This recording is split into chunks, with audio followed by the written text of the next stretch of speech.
gaat dood. Dood? Ik heb een doodvonnis gekregen. Alles in mij verzet zich daartegen. Zo kan ik dat dan geloofwaardig spelen.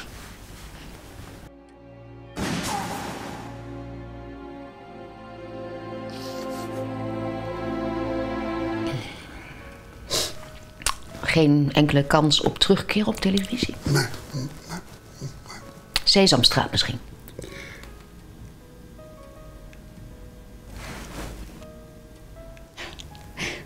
Sorry.